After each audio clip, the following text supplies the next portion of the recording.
రాష్ట్రంలో వర్షాలు దంచి కొడుతున్నాయి. శనివారం ఉదయం నుంచి హైదరాబాద్లో ఎడతెరిపి లేకుండా వాన కురుస్తోంది. ఇక ఆదిలాబాద్, ఆసిఫాబాద్ జిల్లాలో భారీ నుంచి అతి భారీ వర్షాలు కురిసే అవకాశం ఉందని వాతావరణ శాఖ తెలిపింది. ఈ మేరకు 2 జిల్లాలకు ఆరెంజ్ అలర్ట్ జారీ చేసింది. అదేవిధంగా నిర్మల్, నిజామాబాద్, జగిత్యాల, మంచిర్యాల, పెద్దపల్లి, భూపాలపల్లి, ములుగు జిల్లాలో భారీ వర్షాలు కురుస్తాయని వెల్లడించింది.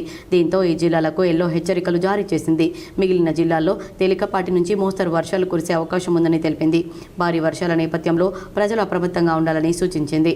హైదరాబాద్లో జోరుగా వర్షం కురుస్తుంది. శుక్రవారం రాత్రి నుంచి ఎడతెరిపి లేకుండా వాన పడుతుంది. శనివారం ఉదయం నుంచి బంజారాహిల్స్, జూబ్లీ హిల్స్, ఖైరతాబాద్, పంజాగుట్ట, నాంపల్లి, కోటి, మలక్పేట్, దిల్సుఖ్ నగర్, ఎల్బీ నగర్, హయత్ నగర్, ఉప్పల్, సికింద్రాబాద్, అమీర్పేట్, మాదాపూర్, ఫిలిం నగర్, కొండాపూర్, లింగంపల్లి, గచ్చిబౌలి, హైటెక్ సిటీ, మణికొండ, నార్సింగ్, బండ్లగూడ, మెహందీపట్నం, లంగర్ హౌస్, అత్తాపూర్, రాజేంద్రనగర్, కుకట్పల్లిలతో పాటు పలు ప్రాంతాల్లో వర్షం కురుస్తుంది. దీంతో రోడ్లపైకి వర్షపు నీరు చేరడంతో రాకపోకలు సాగించేందుకు నగరవాసులు ఇబ్బందులు ఎదుర్కొంటున్నారు.